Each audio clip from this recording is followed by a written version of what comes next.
Chapitre 10. Verset numéro 1. Shri Krishna parlait en tant que Brahme. Puisque vous vous sentez reconnaissant, je, Brahme, énoncerai une fois de plus d'autres points de vue principaux pour votre avantage. Tu entends, ô puissante armée. Commentaire. L'alter ego de Brahme, Shri Krishna, parle en tant que Brahme. Verset numéro 2. Ni les grands érudits, chercheurs ni les personnes divinités vénérées ne connaissent l'existence de Brahme. Origine éternelle, sans commencement. Ils ont vu le jour grâce à moi et bien après. Brahme était tout à fait là. Commentaire. Shri Krishna parle en tant que Brahme. Verset numéro 3. Les personnes qui comprennent le Brahme comme éternel, sans commencement, à naître est le grand contrôleur de l'univers, ces personnes mortelles ne se font pas d'illusions et sont susceptibles de devenir libres de tout péché. Commentaire.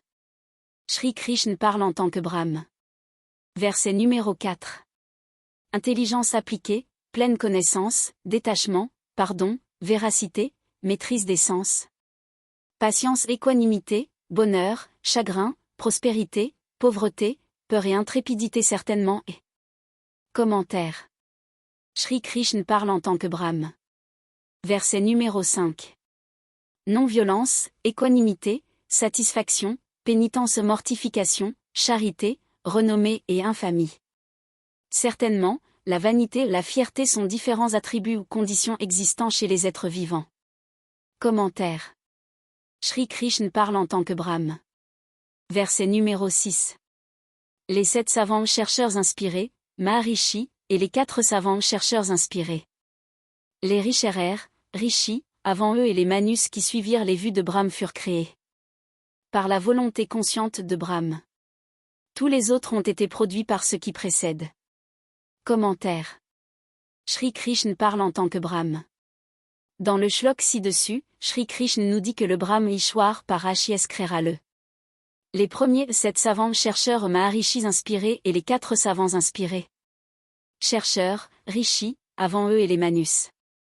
Tous les êtres humains sont dans leur lignée. Ici, une référence est invitée au shlok numéro 9 à 13 du chapitre 3, 6 du chapitre 7, où il est à mentionner que le Créateur, le Brahme Ishwar, a créé l'univers.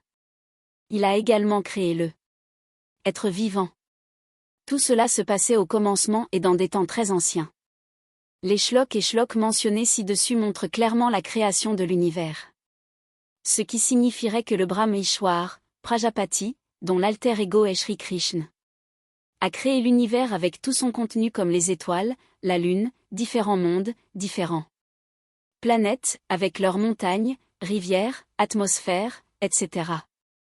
Par conséquent, après la création ci-dessus de l'univers et de ses contenus variés, il n'y a plus été encore une autre création ou une création ultérieure du monde par une personne ou entité.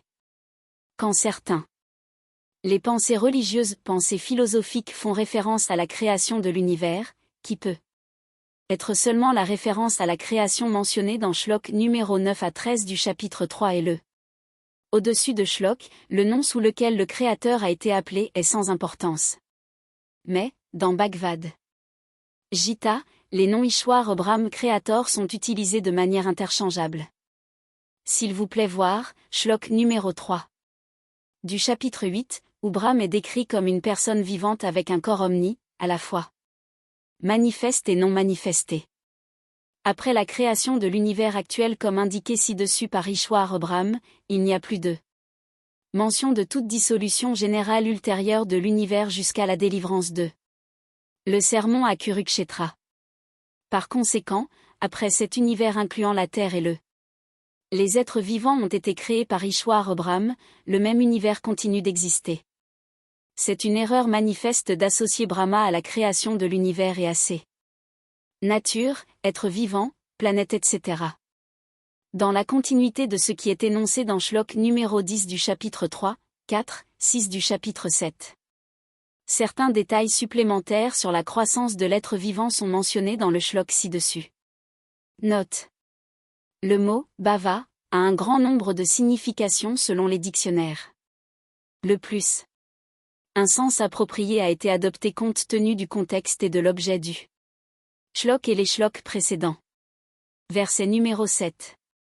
Toute personne qui croit factuellement à la réalité de Brahm comme créant l'alter ego chez l'homme, se former à travers les prouesses mystiques de Brahm, Yogam, sera inébranlable. Une fois concentré en moi, suivre et pratiquer les enseignements de Brahm, etc., cela ne fait aucun doute. Commentaire. L'alter ego de Brahm, Shri Krishna, parle en tant que Brahm. Pour plus de détails sur les manifestations de l'alter ego de Brahm, veuillez consulter, entre autres, Shlok. Numéro 6 à 9 du chapitre 4. Il convient de garder à l'esprit que le mot « yoga » ou ses variantes peuvent avoir des significations différentes. Car « yoga » est un mot générique. Surtout au vu de son contexte. Par exemple, le mot « yoga » apparaissant dans les numéros Shlok 1 du chapitre 4 fait référence au chapitre numéro 2 et 3. Y compris la combinaison de 1. Information correcte, 2. Analyse correcte, 3. Correcte. Action, la triade. Cependant, dans le Shlok ci-dessus et entre autres dans le Shlok numéro 18 du chapitre 10, le mot yoga est révélateur des prouesses mystiques de Brahm qui sont illimitées. Note. Le mot vibhutim a un grand nombre de significations selon les dictionnaires. Le plus. Un sens approprié a été adopté compte tenu du contexte et de l'objet du Shlok. Manifestation de puissance, pouvoir surhumain, numéro de page 1428, dictionnaire sanskrit anglais. Édité et révisé par Pandit Ishwar Chandra, Parimal Publications, Delhi. Verset numéro 8. Brahm est la source de la création de tout, y compris de l'univers et tout émane de lui. Par conséquent, les sages connaissant en croyant cette vérité suivent fidèlement et pratiquent les enseignements de Brahm, etc. Commentaire. Shri Krishna parle en tant que Brahm. Verset numéro 9. Ces personnes ont fixé leur conscience sur Brahm, n'ont aucune divinité en vue. Descendre, passer leur vie pour Brahm, suivre et pratiquer les enseignements de Brahm, etc. et comme répété par Shri Krishna tout au long de leur vie. Ils discutent, parlent de les enseignements de Brahm, etc., entre eux et parlant aux autres. Ils sont toujours pleinement satisfaits et heureux. Commentaire. Shri Krishna parle en tant que Brahm. Les shloks numéro 9 à 11 du chapitre 10 peuvent être lus ensemble. Verset numéro 10. Ces personnes sont toujours en phase avec Brahm, suivent et pratiquent les enseignements de Brahm, etc. et de Shri Krishna. Avec amour, Brahm confère, aide à développer, la capacité de corriger. Analyse intellect appliqué, Buddhi Yog, y compris la rationalité, Sankhya, qui peut conduire pour atteindre le Brahm. Commentaire. Shri Krishna parle en tant que Brahm. Les shloks numéro 9 à 11 du chapitre 10 peuvent être lus ensemble. Shlok numéro 11 du chapitre 10. Clarifie shlok numéro 9 et 10 du chapitre 10 et montre la nature, l'étendue de l'aide et sympathie mentionnée dans le shlok. Selon shlok numéro 22 du chapitre 7, les bénéfices et effets doivent suivre selon le effet karmique. Ce shlok est soumis au shlok numéro 22 du chapitre 7. Verset numéro 11. Traduction. Je suis sympathique envers eux, j'enlève dissipe leurs ténèbres dues à l'ignorance d'eux. Un fort attachement à soi en allumant la lampe de la connaissance. Commentaire. Shri Krishna parle en tant que Brahm. On peut se rappeler que la collecte d'informations correctes, Jnana Yog, est la seule partie de la triade éternelle, Avyayam Yogam. Verset numéro 12. Arjun a parlé, Brahm est suprême, la demeure destination ultime, le pur, le plus élevé. Source, originale, de création de la race humaine. L'éternel, le divin, le créateur, Brahm. Un être et tout-puissant. Commentaire. Les shloks numéro 12 à 18 du chapitre 10 peuvent être lus ensemble car ils contiennent certaines vues de Arjun à propos du Brahm. Arjun a montré sa pensée brumeuse à plusieurs reprises dans ce sermon. Dans shlok numéro 18 du chapitre 10, Arjun montre à nouveau son faible intellect en exhibant l'étendue de l'incrédulité envers Shri Krishna. Dans Shlok numéro 12 à 18 du chapitre 10, Shri Krishna a été appelé par Arjun comme 1. Kesav 2. Purushottam 3. Janardhan. Cela montre qu'Arjun parle au second moi. En parlant de soi, Brahm Ishwar. Il est évident qu'Arjun est conscient des deux personnalités de 1. Brahm et 2. De l'alter ego Shri Krishna de Brahm sous forme humaine. Une caractéristique unique peut toujours être gardée à l'esprit lors de l'étude du sermon de la Bhagavad Gita. La forme humaine de l'alter ego Shri Krishna a tendance à induire Arjun en erreur. Verset numéro 13. Tous les érudits chercheurs, les divinisés Narad, Asita, Deva et Via ont parlé du Brahm, tu m'as aussi parlé du Brahm. Commentaire. Les shloks numéro 12 à 18 du chapitre 10 peuvent être lus ensemble. Pour les commentaires, veuillez consulter Shlok numéro 12 du chapitre 10. Pour une discussion plus approfondie sur les personnalités jumelles de Brahm et de son alter ego Shri Krishna, veuillez voir entre autres, Shlok numéro 6 du chapitre 4. Verset numéro 14. Ô Keshav, je crois accepte tout ce que tu as dit sur toi-même comme étant la vérité. Que tu es. L'alter ego de Brahm sous forme humaine n'est ni connu des démons ni des divinités. Commentaire. Les shloks numéro 12 à 18 du chapitre 10 peuvent être lus ensemble. Pour les commentaires, veuillez consulter Shlok numéro 12 du chapitre 10. L'utilisation de l'expression « Bhagwan Vyaktim » dans le shlok ci-dessus est très révélatrice et soutient pleinement le concept de l'alter ego de Brahm tel qu'exposé dans shlok numéro 6 à 9 du chapitre 4. 7 du chapitre 10. Verset numéro 15. Tu te connais quant à ce que tu es, ô le meilleur parmi les hommes. Brahm est le créateur de tout être vivant et est leur Ishwar. Brahm est déifié par les divinités et est le créateur de cet univers. Commentaire. Les shloks numéro 12 à 18 du chapitre 10 peuvent être lus ensemble. Note. Le mot « bhavana » a de nombreuses significations données dans les dictionnaires. Le sens approprié dans le contexte a été sélectionné. Verset numéro 16. Brahm est capable de révéler sa pleine forme divine omniprésente, comme l'omnicorps multiface. Brahm imprègne et séjourne, reste, sur diverses planètes. Commentaire. Les shloks numéro 12 à 18 du chapitre 10 peuvent être lus ensemble. Voir les commentaires sous, numéro shlok 12 du chapitre 10 pour la double capacité. Note. Le mot « vibhutim » a un grand nombre de significations selon les dictionnaires. Le plus. Un sens approprié a été adopté compte tenu du contexte et de l'objet du shlok. Verset numéro 17. Comment puis-je connaître Brahm et avoir son image durable sur laquelle réfléchir? Dans quelles différentes formes de Brahm je suis capable de penser à elle lui? Commentaire. Les shloks numéro 12 à 18 du chapitre 10 peuvent être lus ensemble. Verset numéro 18. Au Janardhan, tu peux exposer en détail les différentes prouesses et formes mystiques de Brahm. Ma curiosité n'est pas satisfaite seulement en entendant ces enseignements éternellement vrais. Commentaire. Les shloks numéro 12 à 18 du chapitre 10 peuvent être lus ensemble. Note. Le mot « vibhutim » a un grand nombre de significations selon les dictionnaires. Le plus. Un sens approprié a été adopté compte tenu du contexte et de l'objet du shlok. Verset numéro 19. Shri Krishna parlait, comme Brahm. Au meilleur de Kuru, je serai certainement heureux de révéler MES principale forme divine. MON divin. Les formes sont toutes omniprésentes et n'ont aucune limite. Commentaire. Shri Krishna parle en tant que Brahm. Verset numéro 20. Ô Arjun, je suis l'âme située, situs, dans le cœur de tous les êtres vivants. Je suis le début, le milieu et la fin de tous les êtres vivants.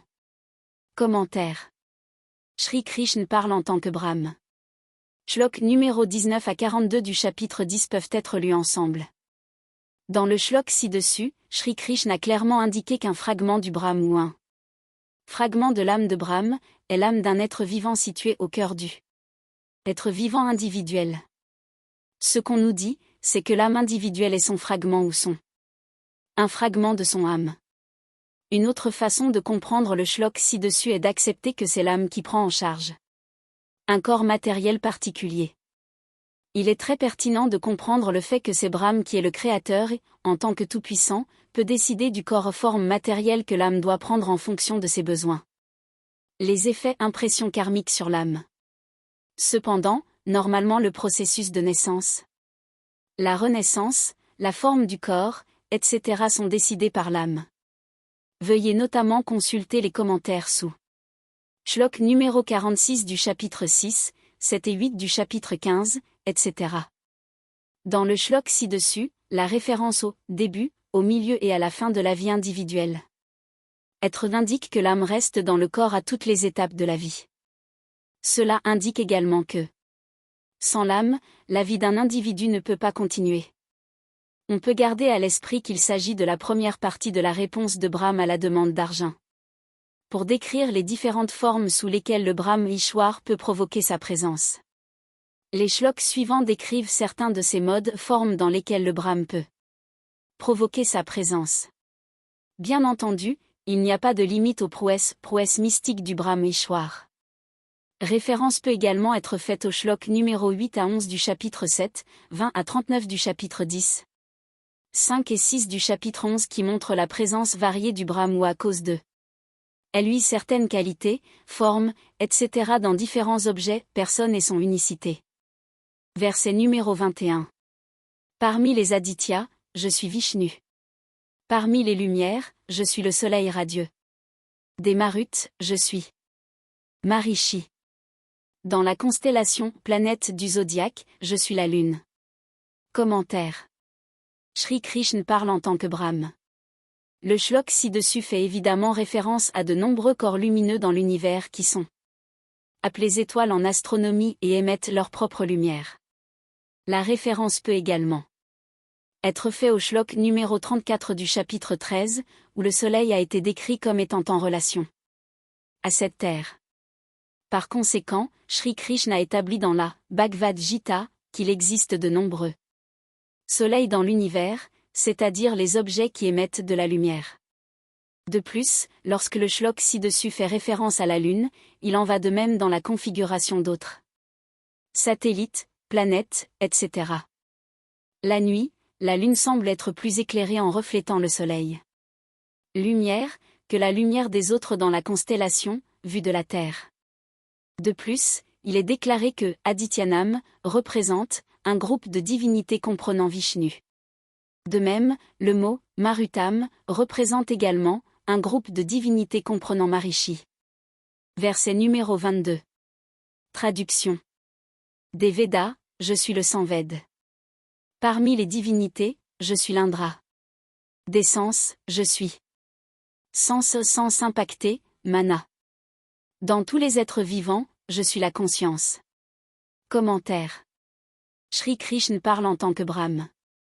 Shlok numéro 19 à 42 du chapitre 10 peuvent être lus ensemble.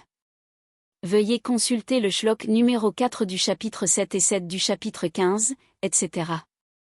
Dans le shlok ci-dessus, l'expression « d'essence, je suis le mana » a été interprétée et traduit par « sens impacté, mana ». Les raisons de cela ont été détaillées dans les commentaires sous shlok numéro 4 du chapitre 7, 7 du chapitre 15, etc. Cette étape décrit l'effet d'objets externes, négatifs, etc. sur les sens et quel effet indésirable est porté à la conscience de l'âme. Un tel impact des sens impactés sur la conscience de l'âme a été décrite comme conscience impactée dans les numéros shlok 4 du chapitre 7 et 7 du chapitre 15, etc. Verset numéro 23. De tous les Rudras, je suis Shankar. Des Yakas, gardes célestes, et des démons, Raksasa. Je suis le Kuber. Des Vasus, je suis le feu, Agni.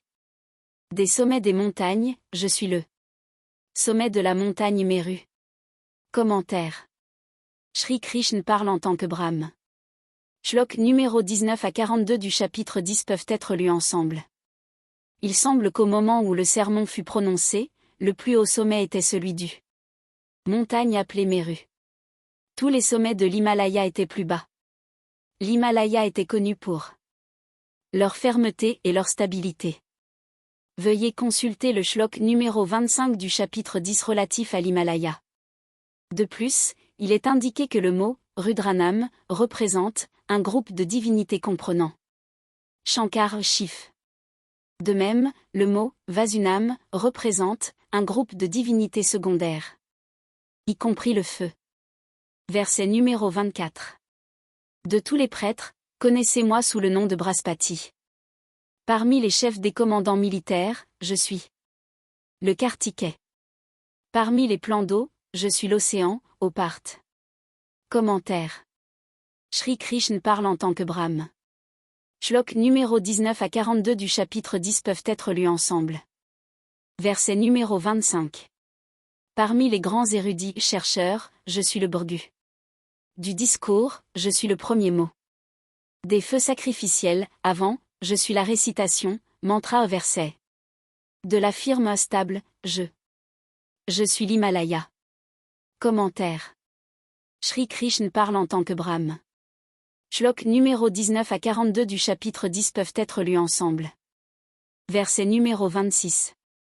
De tous les arbres, je suis l'arbre pipal. Parmi les déifiés, je suis le Narad.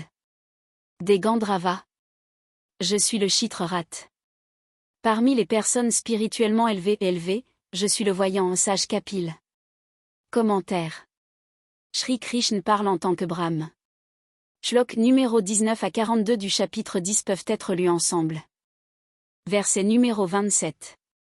De tous les chevaux, je suis connu pour être Ukesrava produit lors du barattage de l'océan pendant le nectar.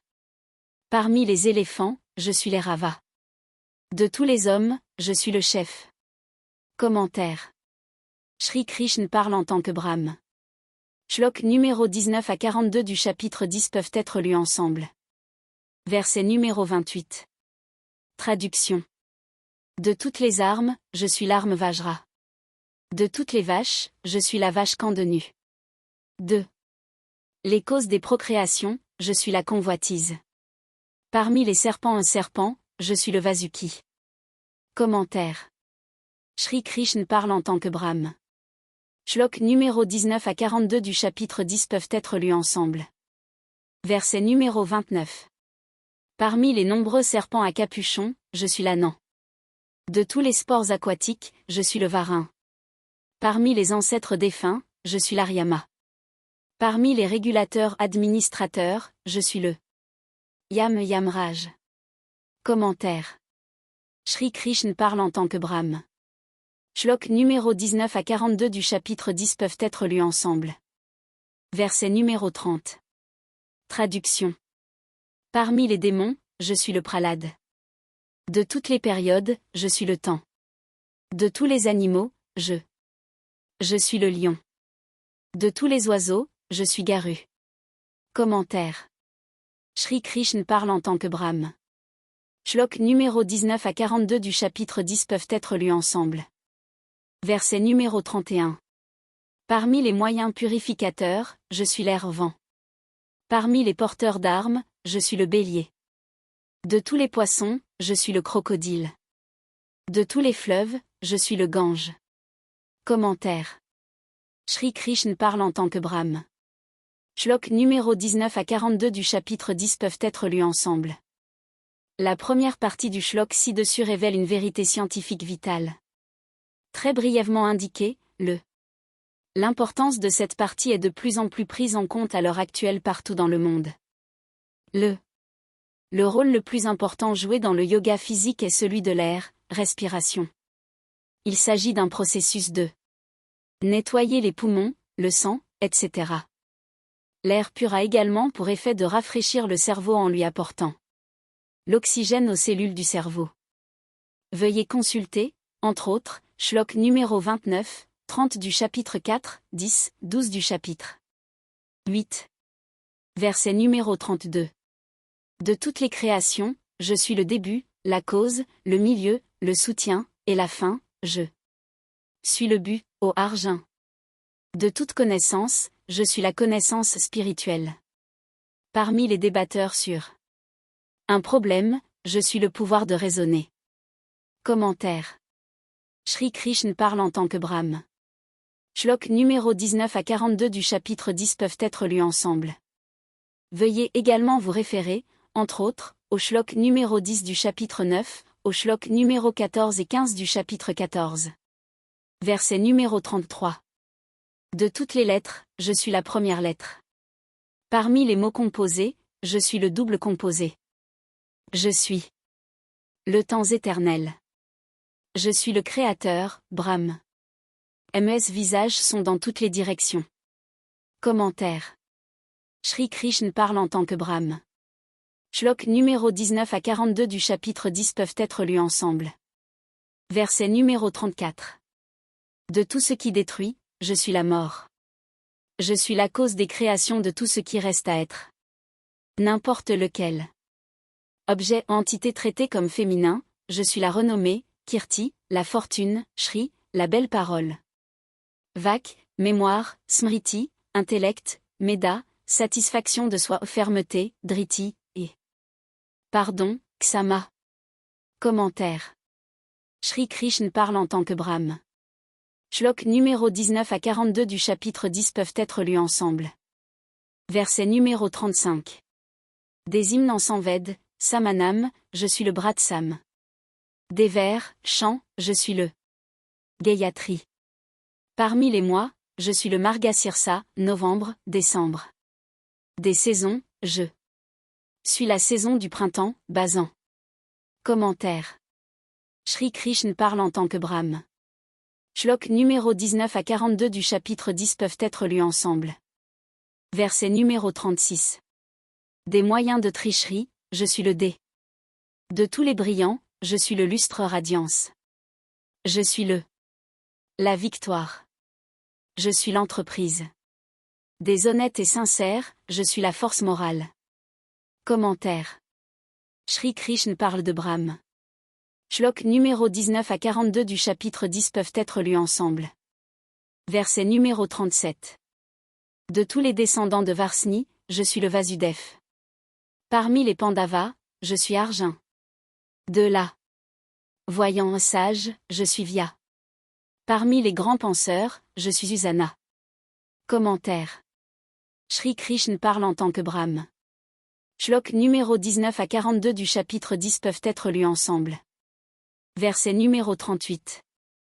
De tous les oppresseurs, je suis une punition. Parmi les victoires, je suis la stratégie. Du mystérieux. Les choses, je suis le mystère. D'être connu, je suis la connaissance. Commentaire. Shri Krishna parle en tant que Brahm. Shlok numéro 19 à 42 du chapitre 10 peuvent être lus ensemble. Dans Shlok numéro 20 à 38 du chapitre 10, Shri Krishna parlant alors que Brahm apprécie soutenir et mettre en valeur l'excellence de tout travail dans toute profession, occupation de toute partie de la création et le niveau d'excellence. C'est son glorification de l'excellence. C'est aussi son humilité et il s'assimile aux êtres vivants qui incluent les animaux. Etc. Dans Shlok numéro 34 à 38 du chapitre 10, Shri Krishna indique ce nom d'acquisition. La renommée, etc., est vertueuse. Verset numéro 39. Ô Arjun, je suis la graine de la naissance de toutes les vies.